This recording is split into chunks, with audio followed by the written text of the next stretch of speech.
Class 11th आप लोगों की मैथमेटिक्स का जो फर्स्ट चैप्टर है वो है सेट्स। देखिए बहुत इंटरेस्टिंग चैप्टर है। स्टार्टिंग में ये जो सेट है रिलेशन एंड फंक्शन, तो ये लॉजिक बेस्ड चैप्टर्स हैं और साथ ही साथ ये कॉम्पिटिटिव एग्ज़ाम के लिए भी काफ़ी इंटरेस्टिंग है और एग्ज़ाम में अधिकतर आते हैं ये। तो देखिए फिर फर्स्ट चैप्टर के बारे में बात करते हैं, सेट। तो सबसे पहले हम जानेंगे कि सेट है क्या चीज़। First of all, what is set? A well-defined collection. A well-defined collection of objects is called set. ये ध्यान रखना, ओनली कलेक्शन नहीं बोलेंगे, वेल डिफाइंड कलेक्शन कहना ज़रूरी है। ओके अब देखिए जो भी सेट होते हैं कलेक्शन तो हैं लेकिन वेल डिफाइन होना चाहिए। अब वेल डिफाइन क्या है ये अभी क्लियर कर देता हूँ। सबसे पहले अब देखिए सेट को रिप्रेजेंट कैसे करेंगे आप। किसी भी सेट को जब हम लोग रिप्रेजेंट करते हैं तो सेट को रिप्रेजेंट किया जाता है कैपिटल लेटर से, सेट ए, सेट बी या फिर set C and so on. इस तरीके से सेट को रिप्रेजेंट करेंगे। सेट के अंदर होते हैं एलिमेंट्स, सेट के अंदर होते हैं एलिमेंट्स और उन एलिमेंट्स को लिखा जाता है कर्ली ब्रैकेट के अंदर। अब देखिए मैथ में कुछ सिंबल्स चलते हैं, आपको उन्हें फॉलो करना होता है, कर्ली ब्रैकेट लगाना कंपलसरी है। ओके अब मैं यहाँ पर सेट का जैसे एग्जांपल आपको देता हूँ, set of natural number, set of natural number. तो नेचुरल नंबर के सेट को हम रिप्रेजेंट कर देते हैं एन से। ओके तो अब n इसलिए क्योंकि नेचुरल नंबर की स्पेलिंग में n आ रहा है ना, तो n से रिप्रेजेंट कर रहे हैं। अब देखिए नेचुरल नंबर के जो सेट है वो एक वेल डिफाइंड कलेक्शन है। अगर किसी भी स्टूडेंट से जब नेचुरल नंबर का सेट बनाने के लिए कहेंगे तो हर एक स्टूडेंट का सेम आंसर होगा। तो natural number 1 2 3 4 and so on, ये जो नंबर्स होते हैं नेचुरल नंबर हैं। ऐसा नहीं हो सकता कि कोई स्टूडेंट नेचुरल नंबर की लिस्ट बनाए और वो इनकी बजाय माइनस के नंबर लिख रहा हो या जीरो लिख रहा हो, क्योंकि ये हमारे नेचुरल नंबर है। तो कलेक्शन के साथ साथ ये क्या है, एक वेल डिफाइंड।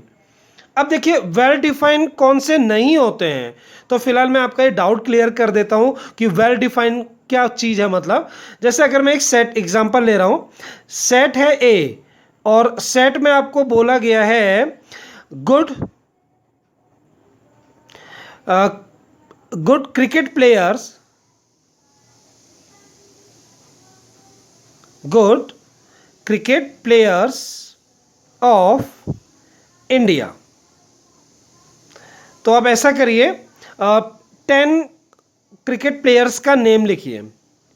आपको एक सेट बनाना है और उस सेट में मैंने क्या बोला, good cricket players of India. India के जो 10 क्रिकेट प्लेयर्स हैं, जो अच्छे क्रिकेट प्लेयर्स हैं, आप यहाँ पर उनकी लिस्ट बनाइए, तो कलेक्शन बनाइए।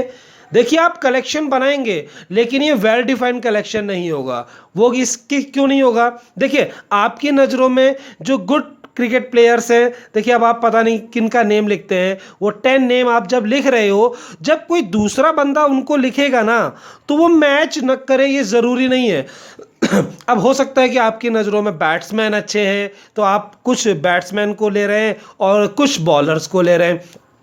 हो सकता है किसी दूसरे पर्सन को बॉलर्स की क्वालिटी अच्छी लगती है और उनका कहना है कि बिना बॉलर्स के बात नहीं बनेगी, तो बॉलर्स की उन्होंने क्वांटिटी बढ़ा दी और बॉलर को। तो इसका मतलब यहाँ पे जो कलेक्शन बनेगा ना वो हर एक स्टूडेंट का सेम हो वो ज़रूरी नहीं है। तो इसको जो है हम लोग कहेंगे कि ये सेट नहीं होगा। क्लियर हो गया। तो जो सेट होते हैं वो वेल डिफाइंड का मतलब सभी का आंसर सेम आएगा। अब जैसे मैं सेट लिख रहा हूं इंटीजर्स, इंटीजर्स जब हम लिखते हैं तो इंटीजर का सेट बनता है। इंटीजर्स को रिप्रेजेंट करते हैं जेड से, और ध्यान रखना कि जो सेट होगा वो कर्ली ब्रैकेट में लिखना है। अब इंटीजर्स आपको मालूम होगा ना, 0 पॉजिटिव नंबर्स और इसके साथ साथ जो नेगेटिव नंबर्स होते हैं ये हमारा कलेक्शन होता है इंटीजर्स का। तो ये भी अपने आप में एक सेट है। तो जो अंदर आप लिख रहे हैं ये है एलिमेंट्स, ये जो अंदर लिख रहे हैं ये एलिमेंट्स होते हैं, और सेट के एलिमेंट को हमेशा रिप्रेजेंट किया जाता है कर्ली ब्रैकेट में, और सेट को जब आप बोलोगे तो कैपिटल लेटर में नेम दिए जाते हैं। ओके, जैसे अगर हम बात करें जेड प्लस, तो जेड प्लस यूज किया जाता है पॉजिटिव इंटीजर्स के लिए। जेड प्लस हमारी एनसीईआरटी में यूज होते हैं ये, तो पॉजिटिव इंटीजर्स की लिस्ट आपके सामने है, तो इसमें जो पॉजिटिव वाले नंबर्स होंगे वो जेड प्लस होंगे। जैसे रेशियोनल नंबर्स का अगर आपको सेट लिखना है, रेशियोनल नंबर्स का जो सेट होता है उसको हम लोग रिप्रेजेंट करते हैं क्यू से, ये कुछ सिंबल से, और ये सिंबल हमारी एनसीईआरटी में यूज होते हैं, आपको इन्हीं सिंबल्स को फॉलो करना है। जैसे अगर पॉजिटिव रियल नंबर्स होंगे, पॉजिटिव रेशियोनल नंबर्स, तो पॉजिटिव रेशियोनल नंबर को आप लिख देना क्यू तो रेशियोनल नंबर के लिए होता है। अब पॉजिटिव कह रहे हैं तो ऊपर से आप क्यू प्लस बना दीजिए, तो रेशियोनल नंबर्स होंगे लेकिन पॉजिटिव वाले रेशियोनल नंबर्स होंगे। रियल नंबर के लिए हम लोग सिंबल देते हैं कैपिटल आर। ओके, और पॉजिटिव रियल नंबर समझ गए होंगे ना, पॉजिटिव रियल नंबर, तो पॉजिटिव रियल नंबर को हम लोग रिप्रेजेंट करते हैं आर प्लस से। कॉम्प्लेक्स नंबर, ये फ्यूचर में आप लोग पढ़ोगे, आपकी बुक में ये मैथमेटिक्स में एक चैप्टर आएगा कॉम्प्लेक्स नंबर, फिर वहाँ क्लियर कराएंगे फिलहाल। तो कॉम्प्लेक्स नंबर का जो सेट होता है उसे हम लोग रिप्रेजेंट करते हैं सी से। अब देखिए बात करेंगे हम रिप्रेजेंटेशन ऑफ अ सेट। जब आप कभी सेट को रिप्रेजेंट करोगे, सेट को लिखोगे, तो किस फॉर्म में लिखते हैं? एक्चुअल में सेट को रिप्रेजेंट करते हैं दो फॉर्म में। तो फर्स्ट है आपका रोस्टर फॉर्म, तो पहला आता है रोस्टर फॉर्म, जबकि सेकंड होता है सेट बिल्डर फॉर्म। अब देखिए रोस्टर फॉर्म क्या है और सेट बिल्डर फॉर्म क्या है, इसके बारे में बात करेंगे। मैं एक सेट लिख रहा हूँ, सेट ए, और एलिमेंट्स हैं 1 2 3 4 5। ये देखिए मैंने एक सेट लिखा हुआ है, और इस सेट में, सेट को याद रखना कैपिटल लेटर में रिप्रेजेंट करेंगे, और सेट के जो एलिमेंट्स होते हैं इनको हम अंदर वालों को एलिमेंट्स बोलते हैं, और इनको रिप्रेजेंट करेंगे आप कर्ली ब्रैकेट में। जब आप लोग डायरेक्टली एलिमेंट शो कर रहे हो, हमें दिख रहे हैं ना इसमें 5 एलिमेंट हैं, ठीक, तो डायरेक्टली जब आप एलिमेंट बता रहे हो तो इस फॉर्म को हम लोग कहेंगे रोस्टर फॉर्म, जिसमें डायरेक्टली एलिमेंट आपके सामने होते हैं।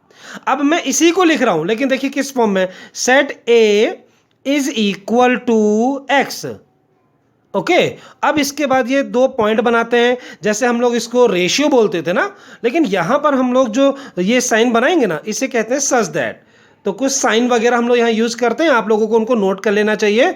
तो ये वाला साइन जब हम लोग सेट में लिखते हैं, इसे कहा जाता है यहाँ पे सच दैट के लिए हम लोग इसे रिप्रेजेंट करते हैं। ओके, तो X such that X belongs to natural number. ये देखिए नए नए सिंबल आ रहे हैं ना, तो ये सी बनाना है और बीच में एक लाइन बनानी है। ओके, इसको बोला जाता है belongs. X belongs to natural number, comma X greater equal 1 less than 6। अब देखिए यहां पर जो ये सेट लिखा हुआ है स्टूडेंट, ये वाला सेट वही है जो ऊपर लिखा हुआ है। ये दोनों सेट एक जैसे ही हैं, लेकिन अब आप देख रहे होंगे दोनों में डिफरेंस। यहां तो हमें एलिमेंट पता चल रहे हैं ना, 1 2 3 4 5, लेकिन इस वाले फॉर्म में आप क्या देख रहे हैं कि यहां पर आपको एक हिंट दी गई है, यहां पर डायरेक्टली एलिमेंट नहीं है। तो इस वाले फॉर्म को कहा जाता है सेट बिल्डर फॉर्म, इसे कहेंगे सेट बिल्डर फॉर्म। अब देखिए इसकी इंफॉर्मेशन, इस सेट बिल्डर फॉर्म में क्या कहा है, एलिमेंट सेट ए है, सेट ए का एलिमेंट एक्स है। ओके, ये जो एलिमेंट है ना इतने सारे, इन एलिमेंट को रिप्रेजेंट किया जा रहा है एक्स से।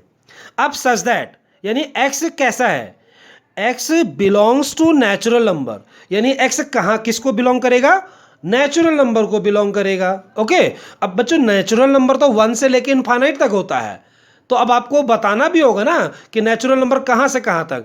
तो देखिए क्या लिखा है, x ग्रेटर इक्वल 1, तो ये बोल रहा है कि x की वैल्यू 1 के इक्वल भी है और 1 से बड़ी, तो 1 से बड़ी नेचुरल नंबर 2, उससे बड़ा नेचुरल नंबर 3, उससे बड़ा नेचुरल नंबर 4, उससे बड़ा 5, लेकिन आगे लिखा हुआ है लेस देन 6, यानी 6 से छोटा, तो 6 से छोटा 5 में स्टॉप हो जाओगे। तो देखिए यही एलिमेंट्स थे ना उधर 1 2 3 4 5, तो जहां आपको डायरेक्टली एलिमेंट्स मिल रहे हैं उस फॉर्म को कहा जाता है रोस्टर फॉर्म। ओके, और जब इस तरीके से लिखा जाता है तो इसमें ध्यान रखना, इसे कहेंगे सेट बिल्डर फॉर्म, और सेट बिल्डर के लिए हमेशा ऐसे ही रिप्रेजेंट करना है, a इक्वल टू एक्स। ठीक है, तो एलिमेंट, इन सभी एलिमेंट को बिलोंग कर रहा है एक्स। अब सच दैट, अब आपको एक्स के बारे में बताना होता है कि आपका एक्स कैसा है। एक्स एक नेचुरल नंबर है जो कि 1 से शुरू होकर के 6 से लेस पे खत्म हो रहा है, और 6 से लेस यानी कि 5। तो ये आप लोगों को क्लियर हुआ है। तो वैसे चैप्टर इंटरेस्टिंग है क्योंकि थोड़ा लॉजिक वगैरह है, नई चीज़ है, पहली बार आप लोग ये पढ़ रहे हैं, तो इंटरेस्ट लीजिए। ओके।